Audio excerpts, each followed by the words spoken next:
Yang saya pakai, saya Ahmad Fauzi dari Kebasen, Banyumas. Banyumas. Iya Pak. Yang saya tadi datang terlambat dan belum mengikuti pembahasan tentang ruh. Ruh. Oke. Kalau saya pernah dengar itu ada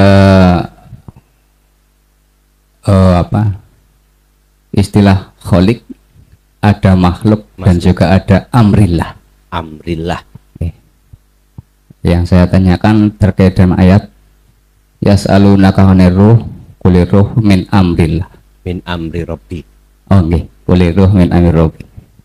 Pangapunten nyuwun dijabaraken tentang ruh malih. Matur nuwun. Dari Bumi Mas. Oh, Banyumas. Bumi Mas. Bumi Mas niku ning Papua mriku. Muhammad, jikalau ada umatmu tanya tentang masalah ruh, katakan ruh itu urusan Tuhanku. Ya, ruh itu urusan Tuhanku. Sebab manusia itu mengenal ruh itu hanya sedikit, illa qolilan, kecuali hanya sedikit. Bila mana ada umatmu yang tanya tentang bab masalah ruh sampai detail, jawablah, ruh itu urusan Tuhanku. Kalau melihat ayat ini Bapak Ibu, secara pandangan syariat, siapapun tidak ada kapasitas untuk membahas tentang masalah ruh. Syariat loh nggih. Sehingga ada fatwa yang mengatakan siapapun yang berani membahas tentang masalah ruh itu gak benar, karena mandangnya dari sisi syariat atau tafsir muhakkamah. Sehingga dengan pandangan syariat jelas melihat makhluknya, bukan memandang kholiknya. Nggak bisa. Pasti kita akan memandang Muhammadnya. Nah, ngerti nggih? Kalau sekarang mungkin jenengan memandang mukhlasonnya, kan makhluk niku. Memang benar, saya makhluk mukhlason nggak ada kapasitas, nggak punya hak untuk membahas, karena sifat mukhlason makhluk. Ayo kembali, kalau Allah sifatnya hayat hidup, nek mukhlason mati. Orang mati apa bisa bicara? Halo. Sifat maut yang menjadi sifat mokhalnya Allah itu menjadi sifat wajib saya sebagai makhluk. Kalau maut, mati, ya nggak bisa nyapa-nyapa lah Pak, nggak bisa ngapa-ngapain. Berhubung mandangnya dari sisi makhluk, syariat, otomatis kelihatan makhluknya. Kalau kelihatan makhluknya, nggak boleh Pak, siapapun ada yang menerangkan tentang masalah ruh. Amri Rabbinikum maksudnya adalah perkara Tuhan. Jadi masalah ruh itu urusan pangeran, amri Rabbi, urusan pangeranku. Bapak Ibu, coba ayo diangen-angen dengan kalem-kalem ya. Manakala di dalam diri saya tidak ada hidup, tidak ada Allah, bisakah jasad ini berkata halo? Gak bisa. Saya ngerujuk surat Al-Hadid ayat 3 tentang keberadaan Allah. Di manakah Allah itu? Dijawab di situ, huwa al-awwal wal akhir wal zahir wal bahasa Purbalingga sederhana, Allah itu yoning jero, yoning njaba. Hidup itu njaba. Njaba.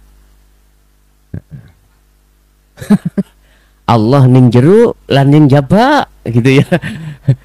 Ini kalau saya bawa ke Mojokerto, Bu, diguyu-guyu kepala desa saya. Mukhlason ini oleh-oleh dari Purbalingga ini. Mohon maaf, berarti tanpa ada Allah dalam diri saya, otomatis jasad ini nggak bisa mengatakan.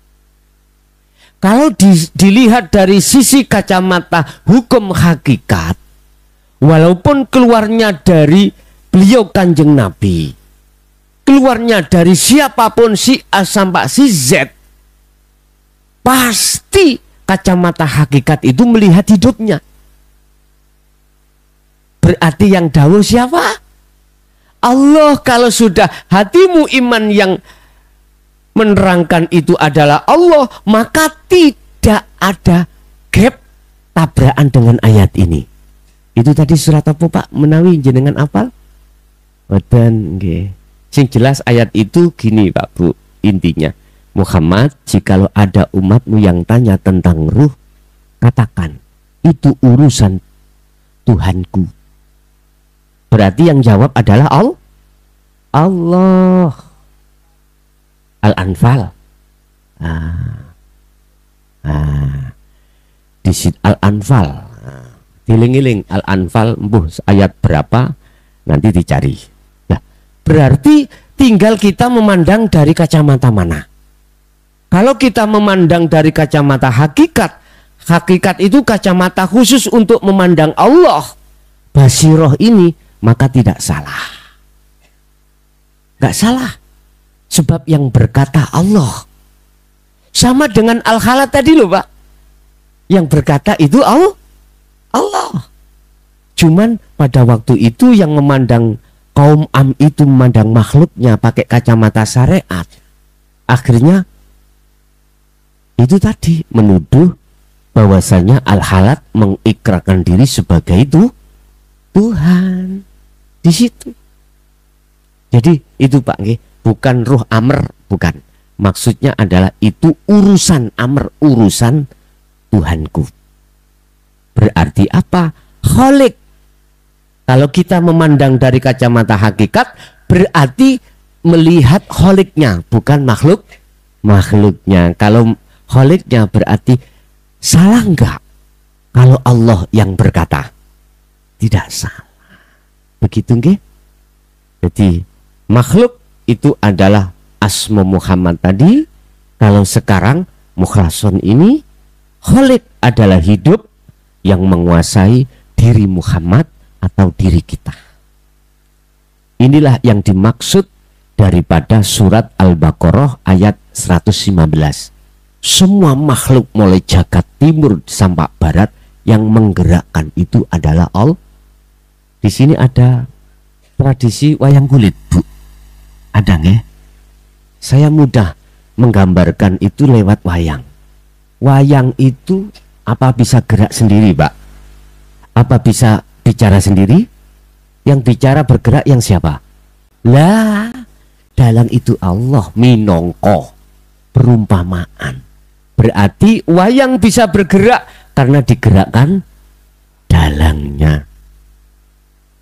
Di dalam kumpulan wayang itu macam-macam perannya. Perannya macam-macam. Ada kelompok ngastino, ada kelompok ngamarto. Di dalamnya ada Bendowo limo. Nah, pokoknya kiri dan kanan. Sama manusia ya begitu.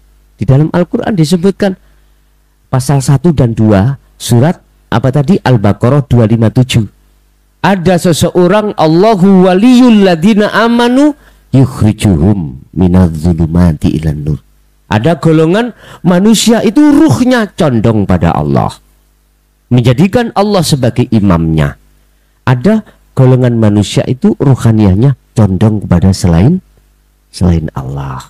Itu sudah sama, golongan kanan dan golongan kiri. Nanti kalau sudah selesai dalang memainkan lakon, semuanya dimasukkan kotak.